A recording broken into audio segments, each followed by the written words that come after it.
Signal Sciences secures the most important web applications, APIs, and microservices of the world's leading companies, protecting over 7,500 applications and 150 billion production requests per week. Signal Sciences Next-Gen WAF and RASP help companies increase security and maintain site reliability without sacrificing velocity, all at the lowest total cost of ownership. Signal Sciences patented technology protects any application against any attack with integrations into any DevOps toolchain. Signal Sciences, demand more from your WAF. Learn more at securityweekly.com/Signal Sciences.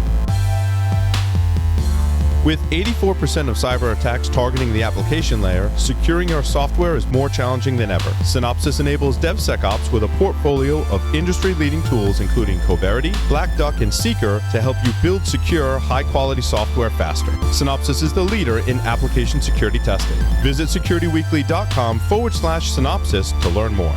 Make sure your team is prepared to fight off the latest cybersecurity threat. IT Pro TV is the resource to keep you and your IT team skills up to date. You can stream IT Pro TV courses live and on demand, so there's no need to send staff to off-site training. Team subscriptions include Pro Portal, so managers have full control over your team's training schedule. Go to itpro.tv/ASW and use the code ASW30 to try it free for 7 days and receive 30% off your monthly membership. Welcome back to Application Security Weekly. I'm your host, Mike Shima, joined by Matt Alderman and John Kinsella.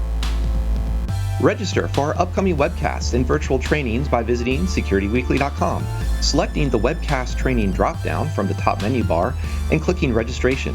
In our next webcast with Gravwell, we will cut through the marketing buzzwords and teach you about collecting and analyzing logs in hybrid cloud environments. Secure World Boston was scheduled for March 25th and 26th at the Heinz Convention Center. The event has been postponed until further notice. We will keep you in the loop as soon as we know more. Utsav Sanghani is a senior product manager at Synopsys, where he supports strategic cloud product initiatives. He works closely with customers, engineers, and design teams to guide strategic products from conception to launch and straightens out any potential hurdles in the process. He holds a business degree from Dartmouth College and a bachelor's degree in engineering from the University of Mumbai, India. Hello, Utsav. Thank you for joining us. Hi, Mike. Thanks for having me.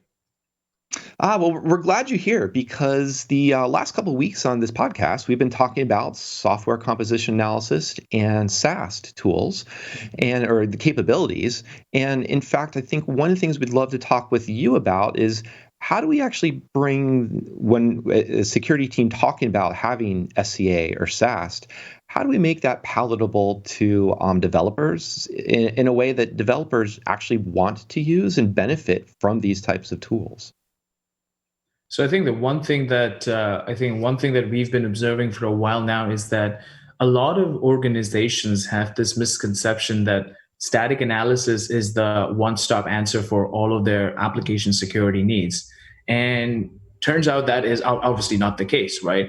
And we see that, in the background, SCA, specifically with respect to open source usage, is going up, year over year. I mean, if you take any random application at this time, and we have some stats that we've collected, close to 75% of those applications have open source, which is why open source should be thought about as a core application security technology, just as static analysis.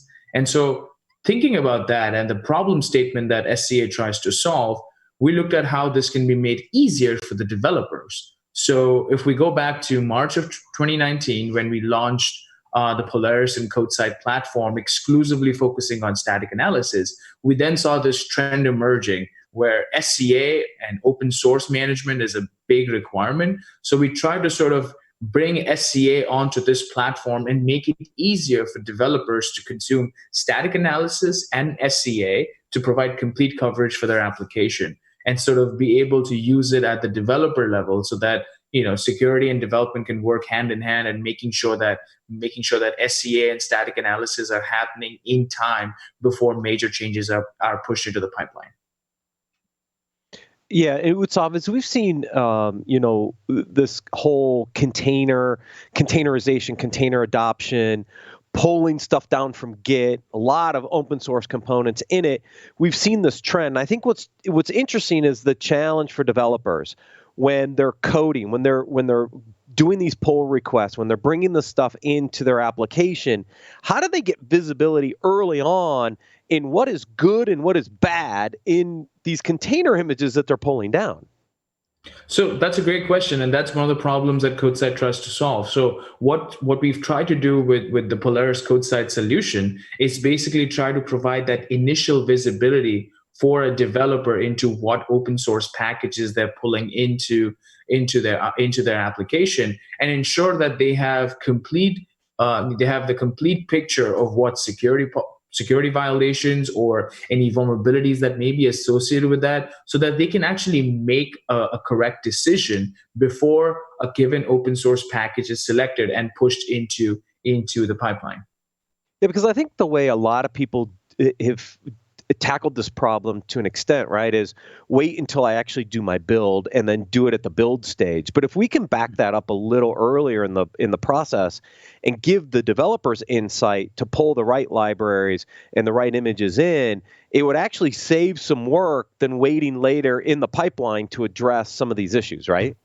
Absolutely. I mean, it's so cost efficient, and it's just easier because when you're actually making that decision, if you have the necessary information made available, which is what basically Synopsys tools do, right? So if I know that if I'm using an application package, let's say Apache Tomcat version 8.5.14, and if that version, I'm just using it because it's a personal preference and I've seen success in the past. But if I keep using it for 6 years and it has open vulnerabilities and the version is stale, how do I know about it, right? And so having Synopsys or application security tooling at that very moment where I'm making a decision, let me know that, hey, this is a stale version or this is a vulnerable version, and this is the next best version you need to upgrade to is tremendously helpful, and basically avoids the back and forth that a developer has to go in with the security person after they do the review, right? And it just derails the release. It leads to potential risk in terms of go-to-market. I mean, the go-to-market pressures these days are tremendous, and that's basically the reason why people go to open source, right? They don't have to reinvent the wheel, just use what's already tried and tested, download it, use it as part of their application and move on, right? But if you're bogged down by all of these vulnerabilities and policy violations, how do you get past it? And so being able to support that process and be able to support open source, the true sense of what it's trying to help organizations across the world achieve, and doing this in a responsible manner by keeping security in mind, policy violations, and all compliance requirements in mind is basically what Synopsys is trying to do with the CodeSite plugin. Yeah, I think that's right, because I remember, John, you and I were in this meeting in San Francisco downtown. I won't say the customer, but I remember the discussion is we had the development team on one side, we had the security team on the other side, and they're like, yeah, every week we sit down and we fight about these vulnerabilities back and forth about which ones are valid, which ones aren't valid, how we're going to fix them. I mean, can you imagine the amount of delay and friction and just inefficiency in that process of literally sitting down once a week and fighting over which vulnerabilities are allowed and which ones aren't, right? And so yep. to your point, right, if I can move this into the developer's hands and they can eliminate as much of that up front as they're developing, think about how many fewer meetings we need fighting with the security teams on which vulnerabilities are allowed and not allowed. For sure. That's a valid point, but where I'd like to go with that is this isn't the first tool like this we've seen out there. So maybe if you could talk a little bit about, is this being better accepted by developers, or, because we've had this type of IDE plugin, not exact same thing, right? But IDE security plugins for a while. And I believe the general result from folks is that developers aren't a huge fan of them. It tends to slow them down, not speed them up. So how do you guys approach this from that point of view? And how is this, are you seeing better results out of this? Talk to us a little bit about that. Oh, absolutely. And I can show you a demo at the tail end of this session. But basically, what we've tried to do is we've tried to sort of dissect the problem and work on small phases. So if you look at the overall problem statement, you're absolutely correct that there are other vendors and other tools that do this today. But the major challenges that we've seen, and I can capture this in 3 basic points. The first one is the time to results. The scans take forever. They're super slow. developers are forced to take a coffee break every few minutes because, okay, they've made one change, they've hit a bill, the bill takes a couple of minutes, but it's the subsequent scan that takes longer, and it forces them to sort of step away from their machine, and it's completely out of band, right? And so it's not helping the developer improve their productivity. So that's the number one problem. The number two problem is when these plugins are designed, these plugins are designed as, I would say, a second-class citizen of the IDE suite. And if you look at the basic usability aspects, you need a third-party integration point to seamlessly integrate into my core IDE experience. If I'm a developer, I think that's important for me because I mean, think about it, right? If you're an iPhone user and you have an app that's on your phone that's completely out of sync with how your preferences are set up, meaning if you have a black styling template and it's all white, the fonts are not sort of lining up with your preferences, and it gives you a very, very weird experience. So that's been one of the major reasons. Another one of the major reasons why organic interest in these plugins haven't picked up. And then just segueing into the third aspect, which is how can we not treat this? Because I think this is more of how we've positioned the solution. It's not a security tool. It's a solution that's helping you improve productivity. Because at the end of the day, if you don't comply with security policies, your security person is going to come down and chase you around and make sure you align with their security policies. But having to avoid that difficult conversation and use the solution as a way to just improve productivity so that the said security person doesn't come back to chase you down and work with you, I think it goes a long way in helping make the process more seamless. So I think just keeping these three blocks as sort of the problem statements we wanted to solve was sort of where we started thinking and brought CodeSight to market. And then the last one is basically the whole challenge of having different technologies cover different aspects of your code base, which is why I think for a developer, they don't care if it's static analysis or SCA, right? They just want to make sure that everything that's in use in their application that they're working on, everything is clean from a security standpoint. And if it needs a multitude of technologies to do that, so be it. But for them, they don't want to set up different plugins that, okay, today set up XYZ plugin, tomorrow set up ABC plugin. I think that really helps slow down the process and the overall throughput of this organization. And we've received a lot of feedback from customers because when they set this up at scale, I mean, if you're a 10 people shop or a 20 people organization, it's okay. But if you're a really big organization, an enterprise level grade with 10,000, 20,000 developers, as you would see in most banks, ISVs, I think it's important that we talk about how we can consistently scale this up and make it more seamless, because every second from an agile throughput standpoint counts.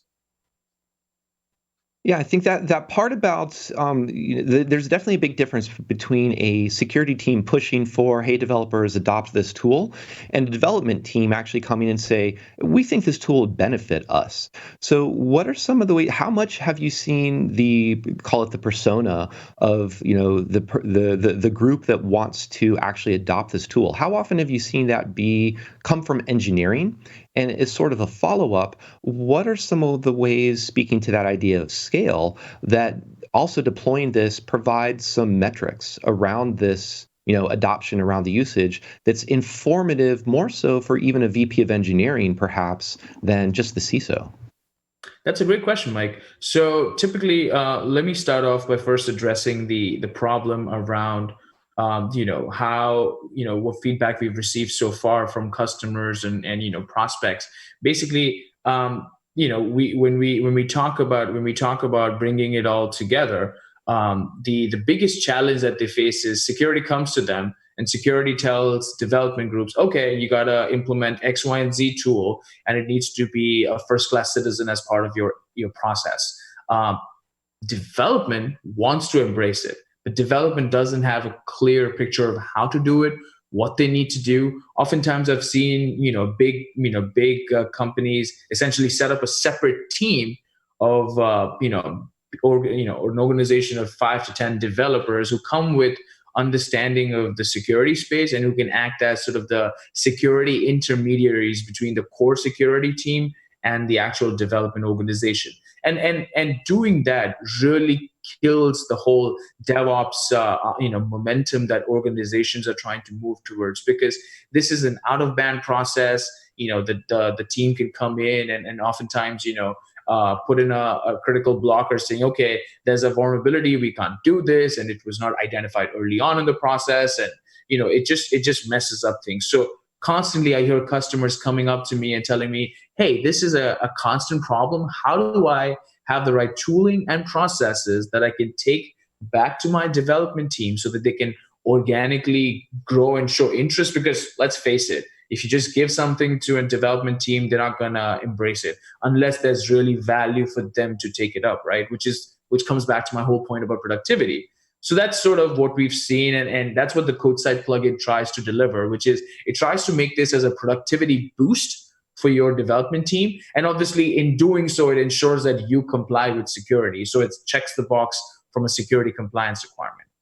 Now, when we come down to the scalability aspect of it, we've seen a lot of organizations where there are separate processes set up, and the bigger the organization, the tighter the process, which is why there is a need for more normalization, more standardization in process, and tools go a long way in doing that. So as an example, we have a lot of organizations who've started using the CodeSight plugin over the course of the past 6 months, where they basically will deploy the plugin in their internal repositories, and then developers are able to communicate and automatically get the most recent updates, and they're able to run their scans.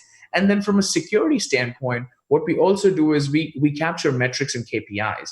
So for a given application, if CodeSight is being used, we're able to essentially tell the security manager or the executive persona at the security level to essentially understand, okay, this application team sitting in this geolocation has been using the CodeSight plugin. This is the trend line of the number of defects that they're introducing, but you also see the number of findings and vulnerabilities they're fixing, which gives you the insight that, okay, there was a problem. The plugin is finding problems as part of the code that the developers are building. It's able to help them solve that, because you can see the graphs that talk about remediating those vulnerabilities. And then over time, it essentially builds KPIs so you know how effective your shift left campaign has been.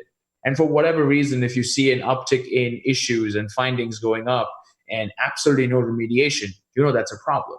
So those are the types of sample insights that the combination of the CodeSight implementation with an overlay of reporting really helps security personas and decision makers make the right decision.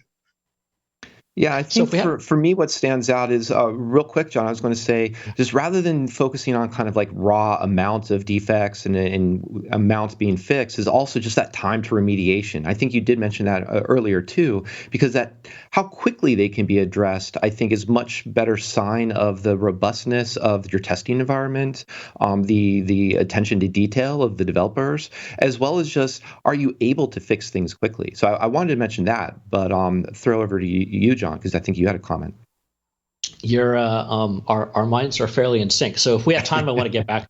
If we have time, I want to come back to that productivity boost statement, because I want to push back on that. But right now, KPIs. Could you give us maybe one or two more examples? This is something we were talking about in a recent podcast. So I'd love to get some more examples to our listeners.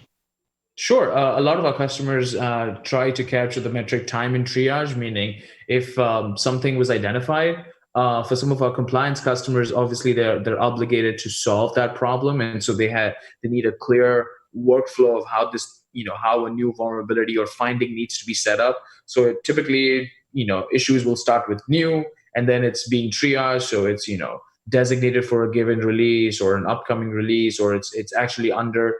We're doing some testing to figure out if this really is a consistent problem, or is it going to manifest in the way the tool is suggesting. And so the time in triage is a very important metric that a lot of our customers track.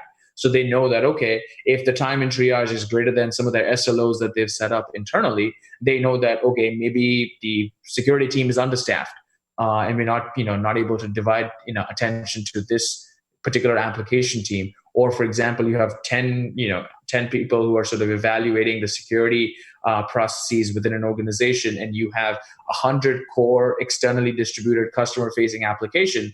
it's difficult to scale up with just 10 people, right? And so how are they spending their time, their attention? So time and triage is an important metric that a lot of our customers gather from the using our solutions. The other metric that gets asked oftentimes is, do we know the specific, can we share some more granularity as to which developer is actually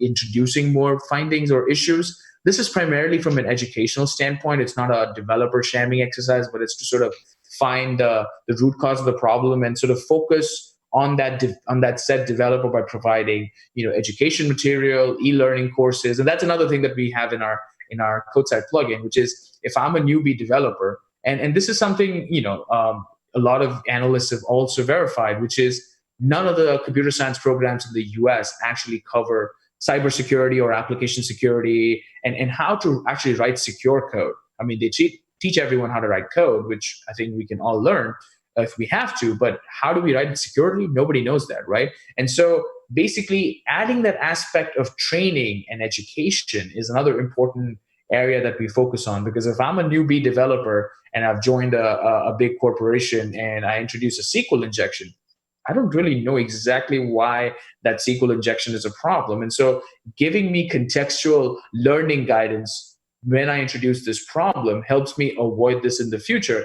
And over time, as an organization and as a team, we're able to acknowledge that doing making such a code change introduces this and avoids the possibility of a potential delay in the future. So that's the other angle that we constantly get questions from our customers.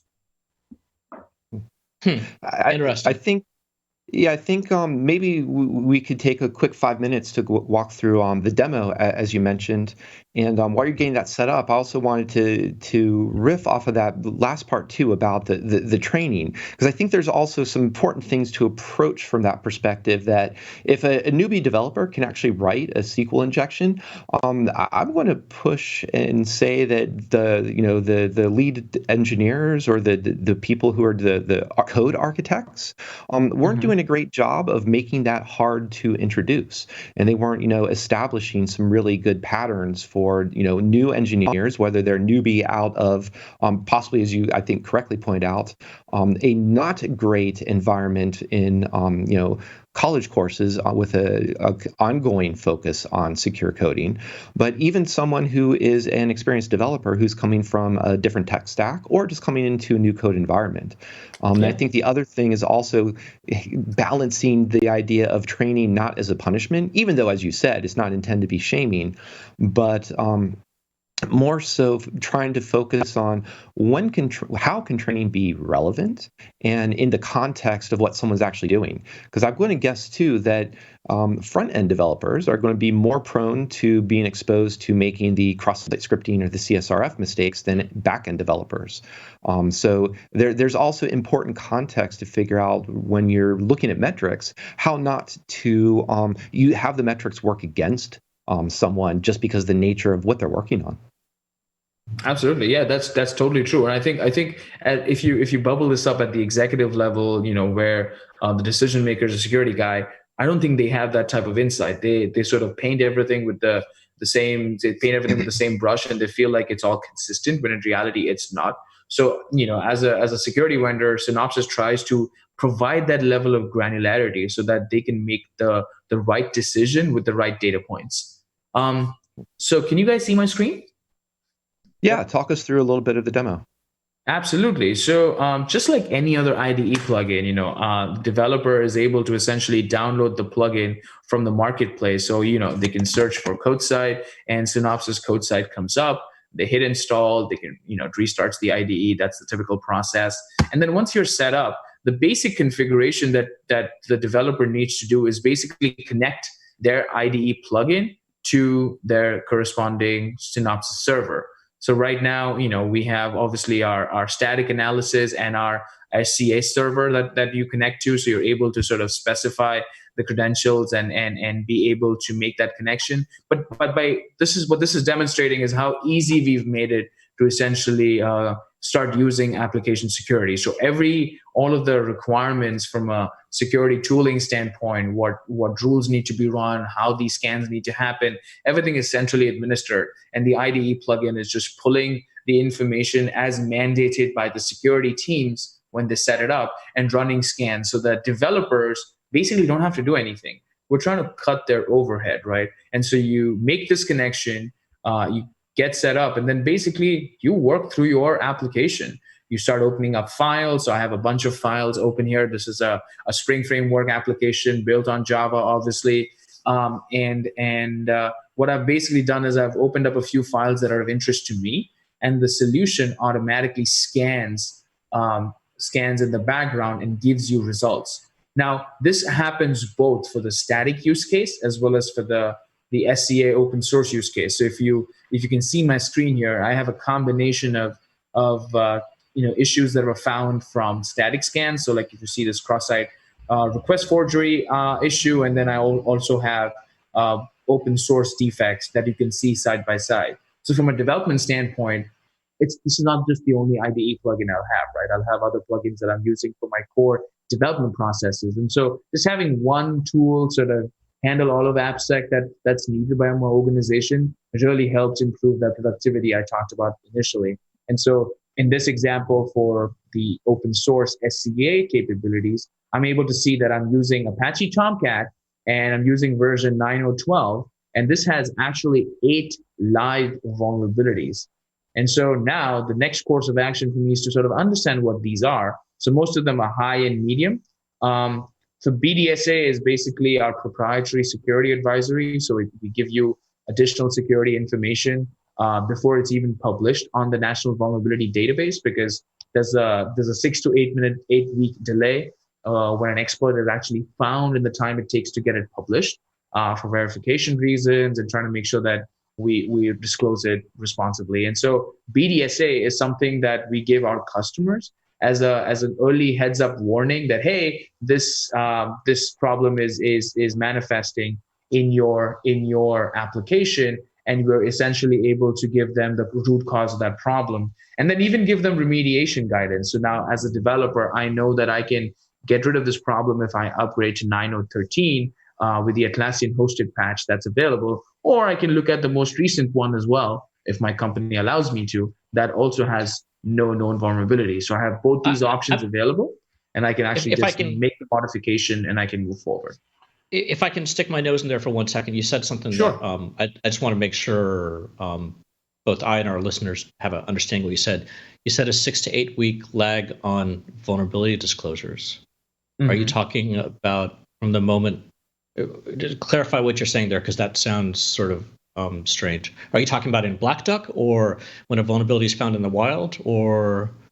So when a vulnerability is found in the wild, it takes up to 6 to 8 weeks for that vulnerability to be published on the National Vulnerability Database, and that's a really long time. And if a malicious user wants to exploit organizations who are using that package that has that vulnerability, they absolutely can do so. Which is why if you're only relying on the NVD feed, it's a disadvantage. That is the reason why we have the Black Duck Security Advisory, because we're constantly looking at some of these threat models to understand where these vulnerabilities, potential vulnerabilities, are lurking around, and essentially create a vulnerability record that we make available to our Black Duck customers, so that they get an early heads up on a potential problem even before it's published at the NVD level. So that's sort of the value proposition. So it's an augmentation to the NVD, allowing you to get alerts earlier in the process. And then at some point when an official CVE gets published, then you kind of correlate your security advisory back to the known CVE once it's in the NVD? Yep, absolutely. So like if you see here, we have a BDSA and a CVE record. Now the BDSA records came around like 6 weeks before NVD could verify and publish them, but that was good. That was enough time for our customers to understand the exploit and make the relevant updates that they had to.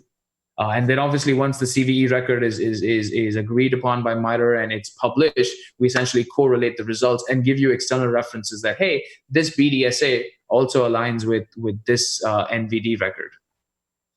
Yeah, I think from what I like is looking at this from the developer's perspective. And, in this particular case, the vendor is when they have a patch available, the patch is available. So they're not going to wait until, they're not going to wait to release the patch for the NVD. And from the developer's perspective, just being able to see either, I need to patch up to this, install to this version to address this known issue. Or what I really like there is, here's the latest available version. Just kind of, if possible, hop to the latest available version with no known flaws in it. And partially that appeals to me just in the sense of tamping down the idea of tech debt and being able to be flexible within your development environment to move forward on all of these software stacks so that they don't become locked into very specific versions or old versions, or they become a little bit dusty and forgotten about. Yep. Hopefully, John, that my response helped answer your question. Yeah, I think it comes down to how many people are actually using NVD as their source of truth. But yeah, that's okay. So that was a good SCA side. Why don't you, real quick, last few minutes, show us one of the aspects of SAST and what a vuln in some code that I, for example, may have written, rather than the component I'll be using. Sure. So I'm going to take up the sample SQL injection that I introduced a few weeks ago, and basically this snippet here is the actual vulnerable code that I've introduced. And in this example, it's essentially, this is coming in from our static capabilities. So static analysis lets me know that based on the data flow analysis that this is a SQL injection. So we start off by obviously giving you a brief overview of what the issue is, what's the status, where exactly in the code is it coming. So it's line number 118 in this example. I can even open up the call graph so you know how supporting events are leading to this main contributing event that's causing the problem. And then we move on to if it's related to any external CWE references.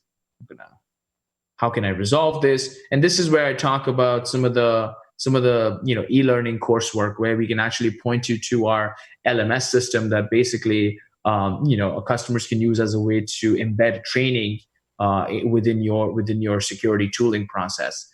So this is an example of a static defect. Scans happen very quickly. So if I were to just get rid of this snippet right here and hit save, so these scans happen in the background. I'm not doing anything as a developer. I can continue working on the other files that I have, and the SQL injection in a matter of seconds will disappear. And so that's sort of the beauty of CodeSight, as it brings together both SAST and SCA scans that happen at different intervals, because again, your static code is the code that you've written, and that changes more frequently as opposed to open source, which is relying more heavily on just making sure that you're making the right decision when it comes to your open source package. Yep. Yeah, I think that's critical too, to have the CodeSight update itself rather than introduce a workflow where a developer has to say, I fixed this now, recheck. Because anytime you introduce that extra step is just some friction, and honestly, as you demonstrated, is actually unnecessary to pull in the developer's time to do that little bit of tedious, is this a problem, is this still a problem, rescan. Yep, absolutely. So I want to go back to... Yeah, Sorry, awesome. What's up? I want to go back to John for a second. And we talked a little bit about productivity gain, right? I mean, if these scans are happening in the background as you're writing code, allowing the developer to continue to do their work in the flow, but get notified when the scans are done, I think that this is a pretty good productivity enhancement potentially, as well as visibility early in the pipeline. So I was just curious now your thoughts. My thoughts? Yes, of course. So my thoughts are, that scan gets to happen in the background, but still at some point it's going to become a distraction for the coder. So that's where, any tool like this, I mean, we have to get this type of information in front of the developers. Don't get me wrong there, I get that. But the statement around calling it a productivity boost, I mean, maybe compared to other ways of doing AppSec, both discovery and mitigation.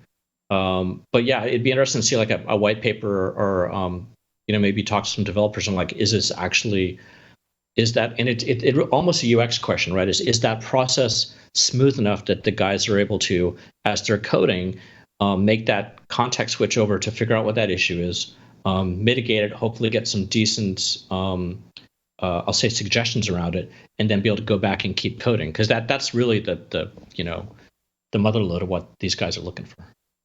So I think I have a data point to share here. So I think you're Please. absolutely spot on, which is just, from a usability standpoint, yes, there's a lot of usability related improvements we've done. But the other thing that we tried to focus on was to try and avoid the context switching between core development work and trying to fix these security vulnerabilities, right? And so what we try to do essentially is we don't emphasize on having a developer keep this view open. They basically can work in a headless fashion, continue working on their code, and as issues come up, we essentially show them right here within the file itself. So if there is an issue, if there is a security issue, it will be featured. Like, for example, if I open up this file, and I see that it has line number 112 is actually the problem, it basically lets me know in the editor itself, and there's no reliance to actually focus on this panel, because that can be distracting. I agree with you. The other thing we've tried to do is a developer has the flexibility to keep working through their code, and before they actually merge in their changes, code side will warn them that, hey, you're merging in changes that have live security findings. Are you sure you want to merge it in?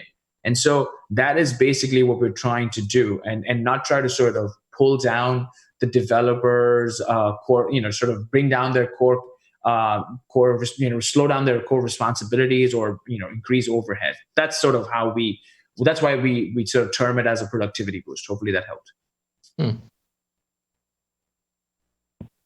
Well, I think the other thing, speaking of context and context switching, it'd be great to also see, love to see in the future how that brings out, here is a flaw, and here is the flaw in the context of your code, at the very least the programming language. Because a lot of times we see developers start to lose interest or lose trust. That's one of the things, or call it confidence in the security team, when we come by and say, you have a SQL injection or cross-site scripting or CSRF problem. Here is how that problem manifests in some Java code, despite the fact that you're writing in Ruby on Rails. So just one of those other ways of using, taking that idea of context and putting the context of the problem in a way that's relevant for the developers. And also that is also just speaking to helping them productivity and not distracting them from unnecessary information. Yep. Absolutely. And we have some thoughts around trying to sort of cross-pollinate these ideas across the board and try and see if we can give the developer code walkthroughs. And we've sort of tried to build that as part of our remediation service. And where applicable, we sort of push it downstream so that it can be picked up in the IDE, and the IDE can actually bubble it up so the developer understands that, okay, this is why this was a problem. I'm able to sort of see this, and this, in my context, it's a Java application. How would this look in a Ruby application? And essentially build that understanding. That's awesome. Well, you've definitely given us a good understanding of CodeSite and, to a larger degree, software composition analysis and source analysis. So I want to say thank you for joining us, Utsav. Thanks for having me. It was a pleasure talking to you guys once again.